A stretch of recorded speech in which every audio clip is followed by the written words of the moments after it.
Hello hi friends, ನೀವು ನೋಡ್ತಾ ಇದ್ದೀರಾ ಕಲ್ಕಿ ಮೂವಿಯ ಬುಜ್ಜಿನ. ಇದು ಕೋಣಕುಂಟೆ ಕ್ರಾಸ್ ಫೋರಮ್ ಮಾಲ್ ಹತ್ರ ಇದೆ. ಏನು ಕ್ರೇಜ್ ಗುರು ಬುಜ್ಜಿಗೆ. ಜಸ್ಟ್ ಡೋರ್ ಓಪನ್ ಆಯಿತು ಅಷ್ಟೇ. ಹಾಯ್ ಗೆಳೆಯರೇ, ಸವಿ ಸವಿ ತುಪ್ಪ, ನಾಗಪ್ಪಗೆ ಹಾಲು ಇಯ್ಯಿರಿ ಬಂದ್ರೋ. ಅಯ್ಯೋ, ನೀನಂದ್ರೆ ಇಷ್ಟ ಇಲ್ಲ, ಕಾಡಬೇಡ ಅಂದ್ರೂ ಬಿಟ್ಟಿಲ್ಲ ಜನರೇ. ವಿಡಿಯೋಸ್ ಮಾಡಿದ್ರು, ಫೋಟೋಸ್ ತೆಗೆದ್ರು.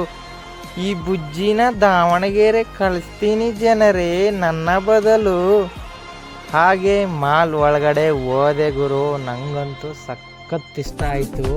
ಒಳಗಡೆ ಆ ಸ್ಟೆಪ್ ಬೈ ಸ್ಟೆಪ್ ಗ್ರೀನರಿ ಆಗಲಿ, ಒಂದು ಫೋಟೋ ಶೂಟ್ಗೆ ಅಲ್ಲಿರುವ ಜನಗಳು ಮತ್ತು ಥರ ಒಂದು ಪ್ಯಾಲೇಸ್ ಥರ ಫೀಲ್ ಆಯಿತು. ನನಗಂತೂ ತುಂಬ ಚೆನ್ನಾಗಿದೆ. ಹಾಗೆ ಖುಷಿಯಾದ ವಿಚಾರ ಏನಂದರೆ, ಇದನ್ನು ನಮ್ಮ ಕನ್ನಡದ ನಟ ರಿಷಬ್ ಶೆಟ್ಟಿ ಅವರು ಡ್ರೈವ್ ಮಾಡಿದ್ದಾರೆ. ಕಾಸ್ಟ್ ಬಂದು 7 ಕೋಟಿ, ವೆಯ್ಟ್ 6 ಟನ್ ಇದೆ.